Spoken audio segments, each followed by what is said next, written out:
Hello, everyone, and thanks for tuning in to the Franchising 360 show. I'm Tim Parmeter alongside Danielle Wright.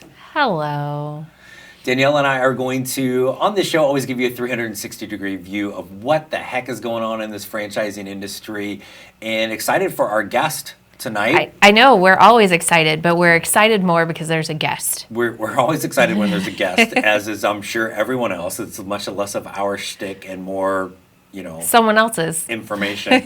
But we're going to dive a little bit deeper into commercial real estate tonight. I know, my favorite thing. One of your things and part of your background, and in an area of franchising, I'm not as I feel like that's one of the Wait a things I don't second, know something as much you about. don't know? Unless I Oh, get carried away. wow. There's a long list of things like that. But, I doubt it. Not as much, and I think we're going to talk about some things tonight that are going to go, oh, I didn't know that was even a thing. So I'm looking forward to our guest. I love a good real estate conversation. We could sit here for hours. And speaking of things that we did not know, it is also Aw. Friday's Franchise Fun Facts with Me. Danielle. With me. Always with me. What you got? Okay, ready? So in the essence of real estate in our conversation, I've done well to, we're tying things together. Do you know how many Subway locations there are? Yes. Go ahead.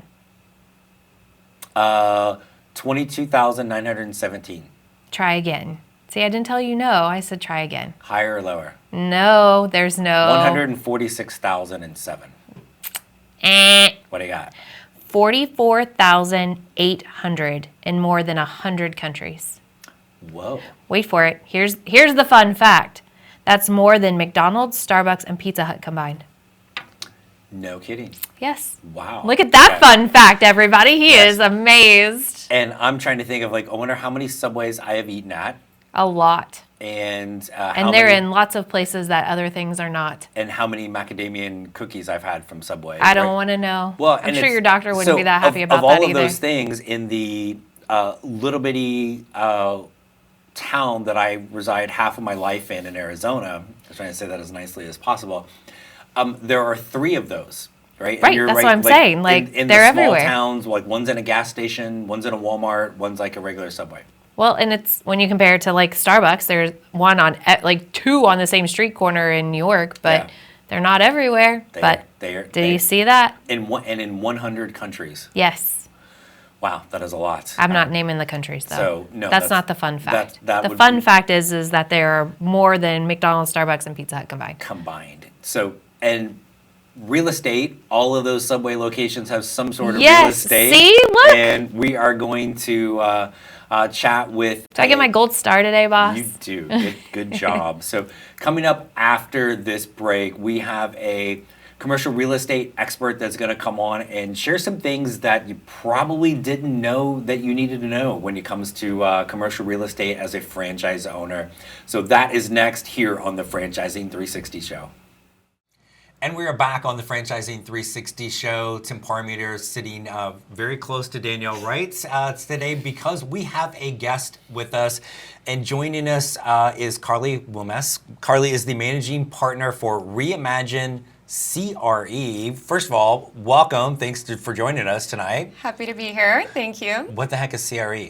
CRE is commercial real estate. Oh, did you know that? I did. Oh, okay. Well, but I like it when someone can tell you something you don't know. I know, which is not what happens often, actually. So, Carlie, thanks so much for joining us. There's a big, huge component of not every franchise has retail space, but a whole bunch of them do, and it's kind of a scary thing for people a little bit when they're looking at this. So thanks for joining us. Absolutely. I'm so excited to be here and excited to tell you guys how we help franchisees and franchisors with securing real estate. How long have you been doing this? I've been doing this 13 years now.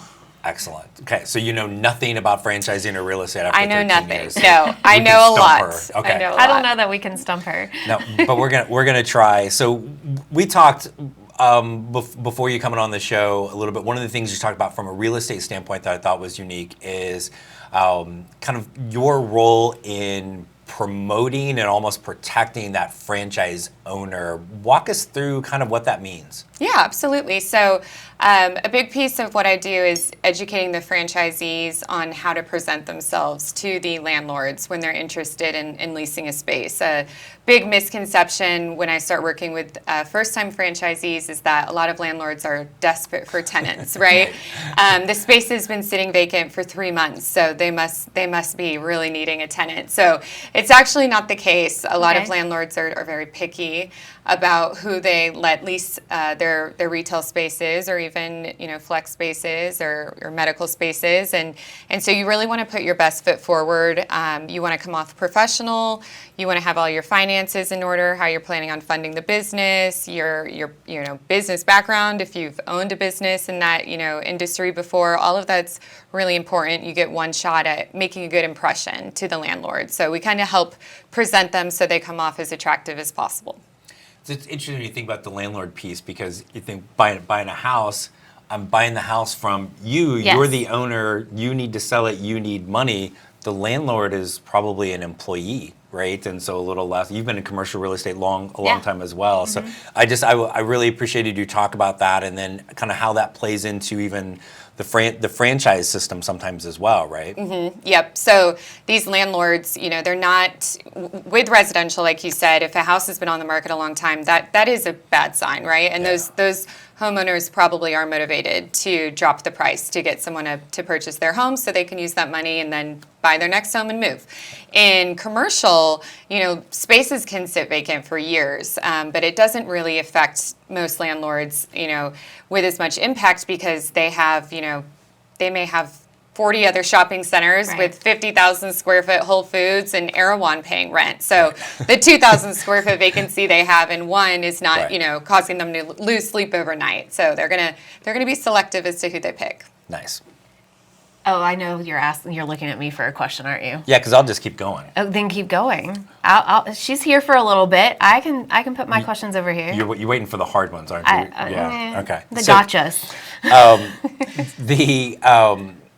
What are some of the things that maybe somebody's like coming in and they're like, oh no, I know a little bit about commercial real estate, or they think they can do this on their own. I have a friend that's been a realtor. They're going to help me find it. Yep, heard that one too. Right. So talk about some of the things that maybe people have no idea even what they're getting themselves into, and that how you and your team at Reimagine can help. Yeah. So funny story. The tables were turned, and I tried buying my own residential home for a little bit, and found out very quickly I cannot do it. And I ended up hiring a residential broker. So same thing happens in commercial. We have every now and then a residential franchisee who's a residential broker, and it's just completely different in almost every way. So you really want to, of course, look at what the property is currently quoting. You want to be strategic when you're submitting offers. So I always like to have conversations with the leasing agent who represents the landlord to kind of poke around for deal terms. And then you don't want to just go in with the most, aggressive terms you can, because a lot of landlords will opt to just not respond.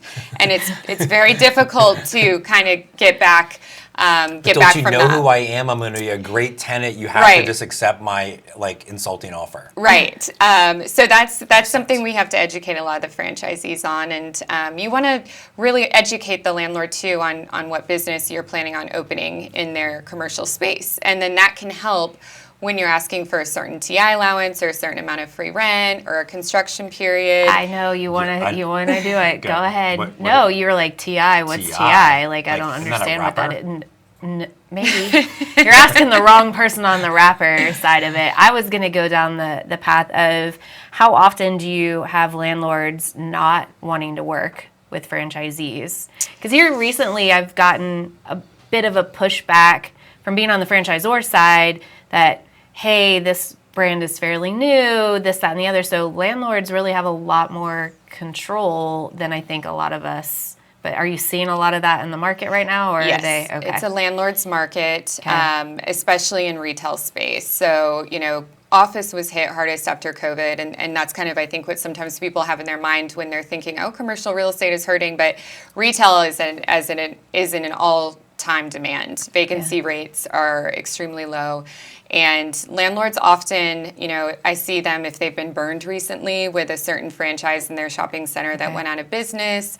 Perhaps they bit off more than they can chew. They are coming to the landlord just only after a few months trying to get, rent relief. Yeah. That's not what landlords are looking for. And so if that has happened anytime recently to a landlord, those are typically the situations when I talk to the leasing agent and I go, is it a franchise? And they say yes. And they say the landlord, yeah, the landlord that's not exactly what they're looking for. They're looking for corporately guaranteed leases. And then it's just a little bit more of an uphill battle.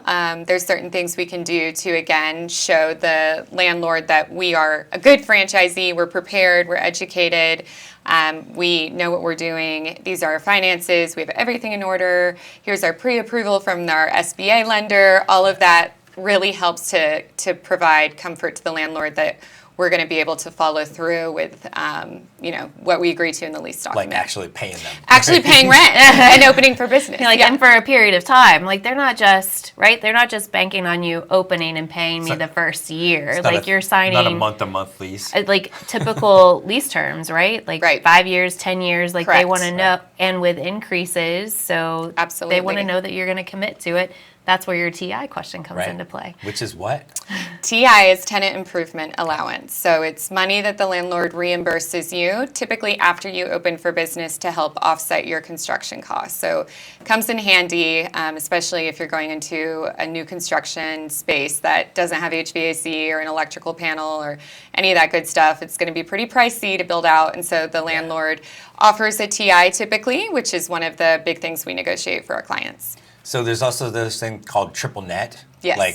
Look at you using terms. I don't know what it means to this day. Tenant improvements I knew. What is triple net? Triple net is operating expenses, also known as triple net. In some markets, they just call it CAM, but it is the operating expenses for the building as a whole. So it consists of three things: the property insurance, property taxes, and common area maintenance. And it is on top of the base rent. Right. The base rent is what's negotiable. The triple nets are not negotiable. It's a direct pass-through. Right. And so one of the many things that people trying to do this on their own would probably not have any idea what they're doing. So, right. Yeah. So you mentioned kind of like how that's different in some markets and some areas. I want to come back to talk a little bit more about how you're going to help with market research. And like, Carlie, how do you know my market? So we're going to dive into that more when we come back on the Franchising 360 show.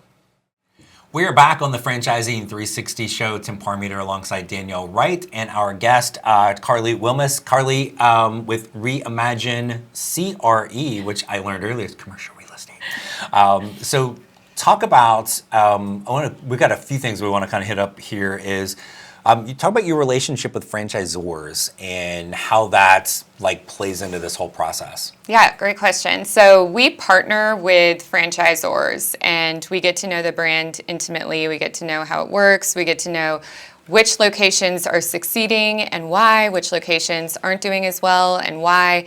And we basically identify all of the green flags and red flags that franchisees need to look for when it comes to real estate. And that way we know where to guide them, which sites to hone in on.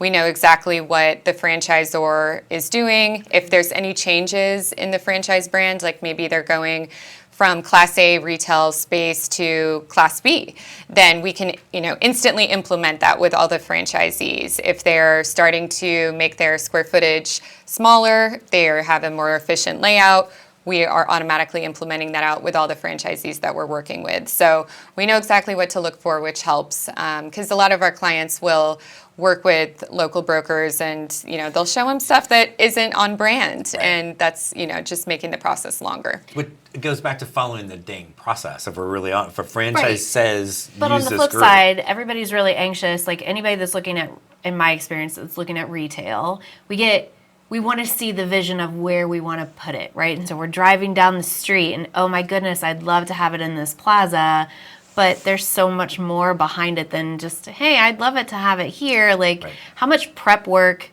can they do on the front end, even though following the plan is your thing, but they haven't necessarily bought the franchise from, I'm signed, I'm funded, all of those pieces. What can people start doing in the beginning to kind of, I mean, I know what I tell them, but what do you guys tell franchisees that are pre-franchisee level? Yeah, I think looking at all the documentation from the franchisor about the real estate requirements, and then looking in your market, you can look on LoopNet to get a general idea of what rental rates are and what vacancies are.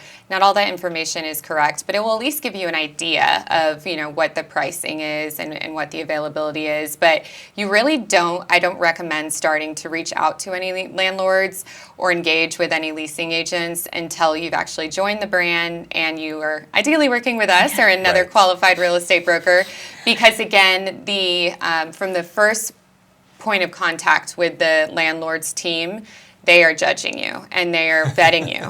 And if it's like dating. I don't want to show up to the bar looking like not good. Exactly. And typically if you don't have a broker representing you on your behalf, that's kind of a red flag to landlords that you're not serious or you're just window shopping. So I would reserve making actual contact with any landlords and definitely not start, you know, negotiating or anything like that until you've hired a broker to represent you. Now, you guys are partnered with franchisors. Do you do independent work outside of that? Say a franchisor hasn't said, hey, I really want to have an exclusive partner. So I'm Joe Schmo. I'm looking at this franchise. Can just a random person working with a random brand reach out to you guys and work with you in that capacity? They can. However, our preference, again, is to know the franchise brand inside and out. That's how we're able to really show the franchisees the best real estate options. We look at the complementary co-tenants.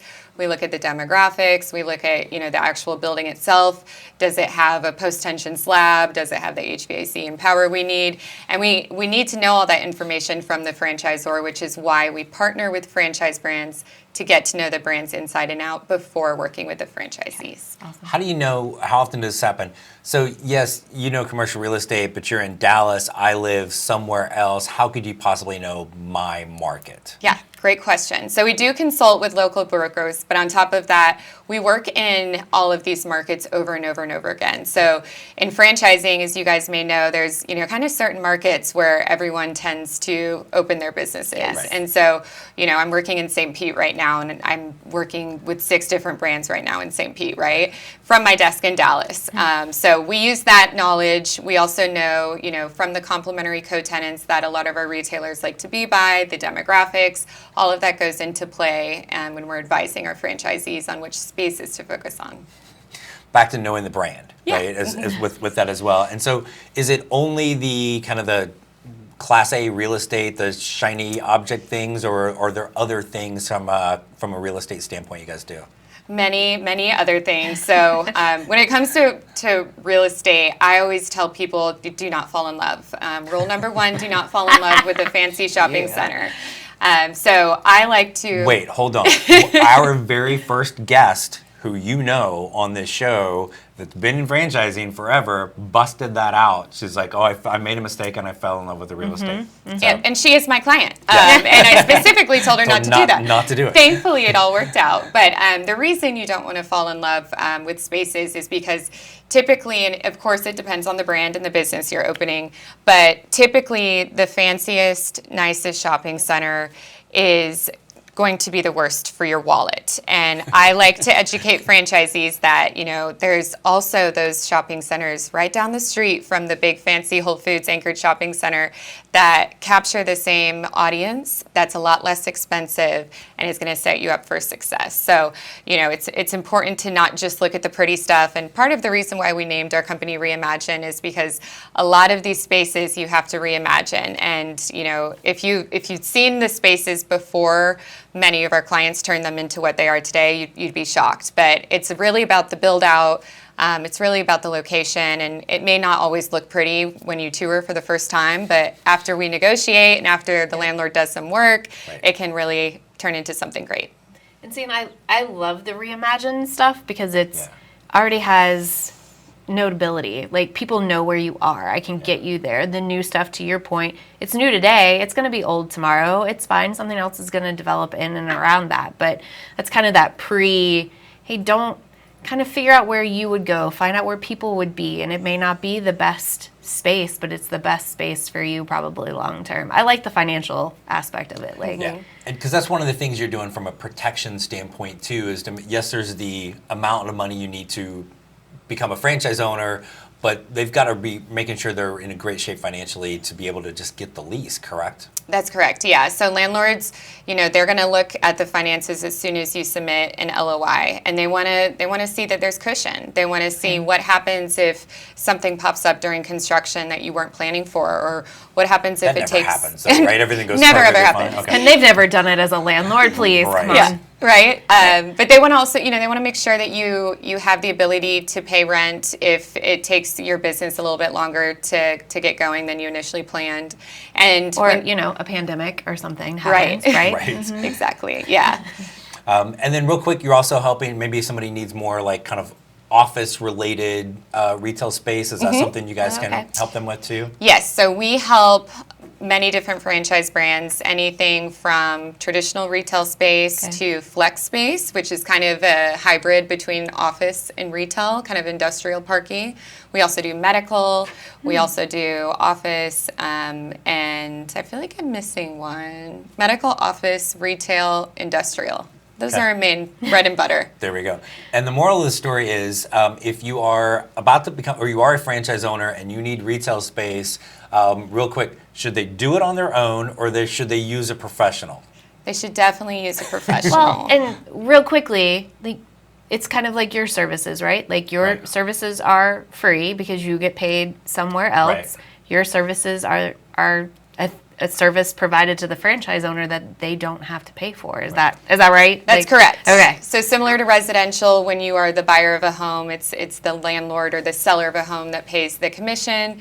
That's then split between the landlord's agent and the tenant's agent. So why not use someone? Right. They're basically free. Right. And again, especially for somebody like Reimagine that knows the franchise is all part of that plan. So the moral of the story is, boys and girls, follow the plan and use a commercial real estate person. And hopefully it's Reimagine and Carlie Wilmes. Carlie, thanks for joining us tonight. Thank you so much. All right. We will be right back after this on the Franchising 360 Show. Thanks again for watching the Franchising 360 Show, brought to you by Francoach. Danielle and I hope these episodes continue to educate you on the franchise industry. In between our episodes, if you would like to learn more about franchising and the ways in which Francoach can help, there are a few places you should check out. First, be sure to listen to the award-winning Franchising 101 podcast. You can find this on Spotify or wherever you listen to your favorite podcasts. Next, check out the Francoach YouTube channel, Francoach for You. You can catch past episodes of the Franchising 360 Show, plus tons of other content. If you like to read, we encourage you to check out the book, Becoming a Franchise Owner. And finally, when you are ready to take that first personalized step and explore franchise industry further, please reach out to our amazing team at Francoach. There is never any fee for our service, so let us help you create your better tomorrow. Until next week, for Danielle Wright, I'm Tim Parmeter. Thanks for tuning in to the Franchising 360 Show.